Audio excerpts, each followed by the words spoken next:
What's up, guys? Welcome back to Being Barker. So let's talk postpartum, okay? So if you're new here, you may not know I just had my fourth baby. Put a picture of him here. Bing! This is baby Otto. He's so cute. And he just turned 2 months old yesterday. So I am officially 2 months postpartum. Most of us know that postpartum literally means like after childbirth. And so I kind of didn't know what the timelines were. I think everyone kind of knows, 6 weeks or whatever, and you should be back to normal, but that's just physically, okay? So I Googled this. Postpartum timelines are for your body, 6 to 8 weeks for you physically, for your organs to go back to where they're supposed to go after they've been shoved out of the way by your growing uterus. So it takes about that long for your uterus to shrink back down to size, to stop bleeding, and for all of your other organs to have shifted back to where they belong. That's 6 to 8 weeks. After that, I'm usually like, okay, I've been cleared by my doctor to go back to my complete normal life. I can start working out if I want to again, like all the things. And I feel like I should be completely back to normal. But I'm not, because the other day I was having a day where I was cleaning everything and I was on top of it and I was organizing stuff and I just felt like I was crushing it, felt so like myself again. It was great. And then the next day I was so flat, so tired, did not want to do anything, just wanted to lay in my bed all day. And that's because hormonally, 6 months at least. Like it takes about 6 months. This is like an average, okay? But 6 months for your hormones to go back to their baseline levels. And that's when most people start their period. Okay, Silas just got up from his nap and then Otto was fussing and I had to get him down for his nap. So everyone is settled now. But anyway, so it takes about 6 months for your hormones to go back to their baseline levels. In saying that, I've got about 4 more months on this postpartum journey. So I just wanted to share a couple of the things that I'm doing to take care of myself mentally and physically. So mentally, number one is to just be kind to myself, to remember that this is, I just had a baby, and to like calm down. After that 6 week period, 6 to 8 weeks, which is where I'm at right now, I'm like, I should be back at it. I should be feeling myself again and being able to do all the things. And that's just not realistic. Like I've said in 2 previous videos, I have had to remind myself over and over again to set the expectation accordingly and realize that I have a tiny human, a new tiny human in the house who needs me all the time, and other kids to take care of, and the fact that my hormones are still not balanced out right. So I need to set myself up for success, not for failure, with how many things I am putting on my to-do list for the day. Like I just really need to prioritize and remember that I have people relying on me that do not care what my to-do list is that day.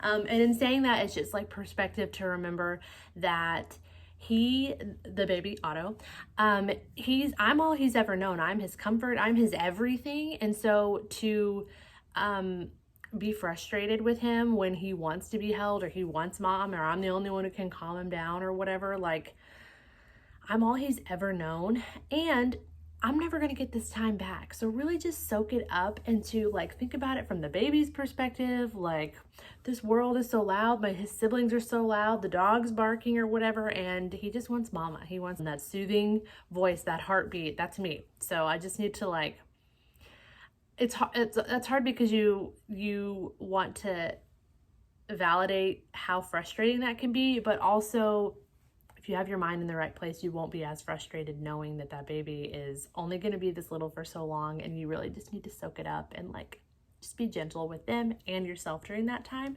Also, sunlight. For me, sunlight is massive, and getting the right amount during the day or any, some days it's hard to get any, affects how I feel, affects the joy in my face. Like I just can't push how important sunlight is. And it's winter here, so it can be difficult. Sometimes the sun isn't even out during the day, but if it is, like make every effort to get out there and get some sun, because it seriously affects me huge. It's almost funny how much it affects me.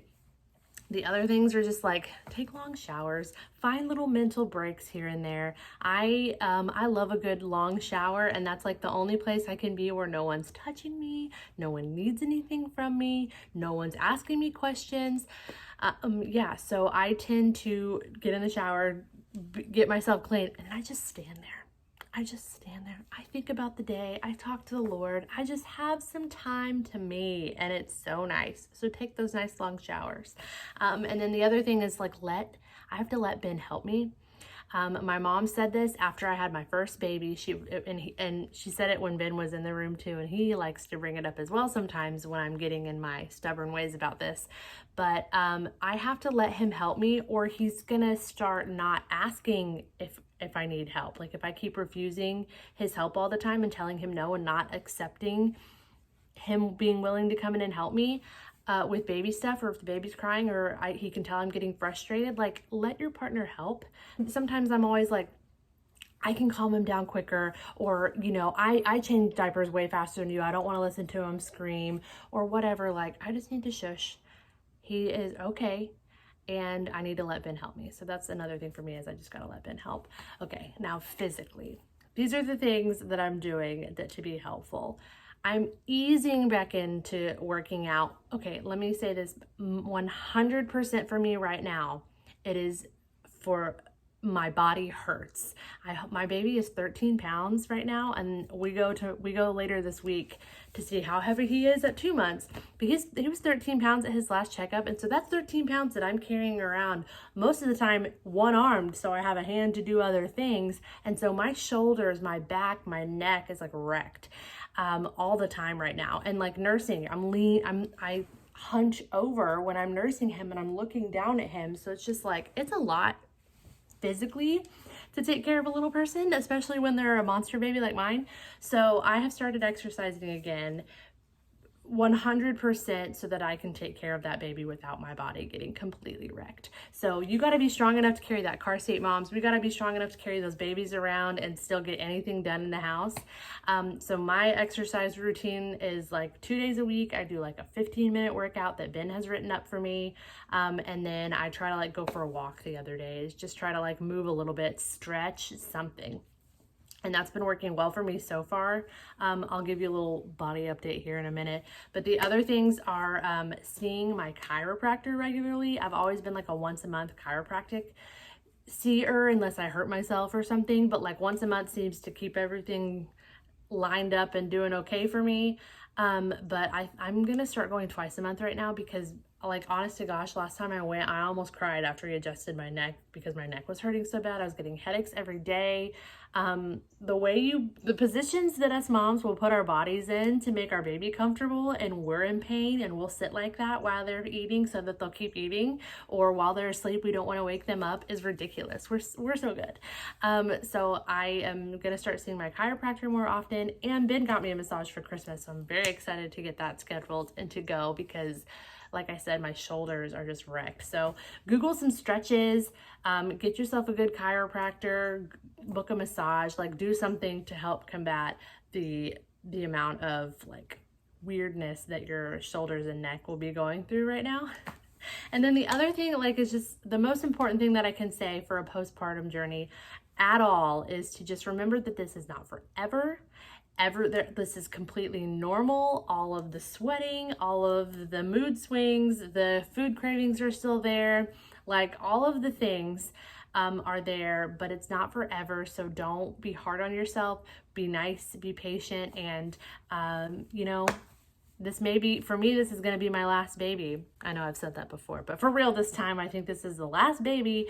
And so just like soak it all in. And even though this isn't the most glamorous or most enjoyable part of having a baby, you know, all the body changes that I'm going through, like I'm never going to be going through this again. So just kind of perspective again, keeping that in mind. But anyway, I was going to show you, which this is real basic and stupid, but for prosperity, let's go see what my body looks like. So it's a wonder what high-waisted leggings will do for you, but I'll show you what's happening right now. So here I am, 8 weeks postpartum with my fourth baby, 32 years old. This is with leggings on, And then I'll show you, roll them down. There we go. There's the rest of it. It hides so well under my tights that come up to here. I don't know if you can see that line. Anyway, so here we go. Not bad, just like a little extra. I mean, it took me 9 months to grow that baby. It's gonna take a little time for some of this to go away, but that's where we are right now. The funniest part for me is how dark this line is now that my belly's not stretched out. And this for me is what takes the longest to go back. It eventually goes back, but it's even funny because it's not even. It comes up here and then scoots over to come up the rest of the way. So anyway, that's my stomach. I'm not doing any like ab training or anything because I do have ab separation, and so I'm really just focusing on using my core when I do the other exercises like squats and lunges and RDLs and all the stuff Ben makes me do. He's very smart. He knows what he's doing. And I'm not worried about like strengthening up my abs right now. Breastfeeding a baby burns a lot of calories. So that's what I'm relying on a lot right now. Anyway, just wanted to share because I bet a lot of people would be interested. Not a lot of people. That sounds really jerky. Like, who cares? Some of you would be interested to know, or like an honest view of what someone's body looks like after they give birth to their fourth child. So there you go. Also, it'll be fun for me to look back on, in a couple months when I look different to see where I came from. That's why I'm kind of sad I didn't do this like right after, because I was still really big when I came home from the hospital. I was the biggest I ever was after a baby because I also gained the most weight with this baby. So it was crazy to come home and still look pregnant. My kids even said, "Mom, why do you still look pregnant if the baby's out?" Real shot to the heart after I just did all this hard work. But anyway, that's where I was. But in conclusion to this entire video, the most important thing that I hope anyone takes out of this, whether you're about to go through this or you're going through it right now yourself, is to just this is only for a little while. So be nice to yourself. This will not last forever. And you can do this. You're not crazy as well. For anyone who's real emotional like I am right now, you're not crazy. So just be nice. Be nice to the other people around you, and hopefully they'll be nice to you too, and you've got this. So anyway, I hope you found any of this enjoyable, educational, and if anything, just slightly entertaining. Thanks so much for watching, and I'll see you in the next one. Bye.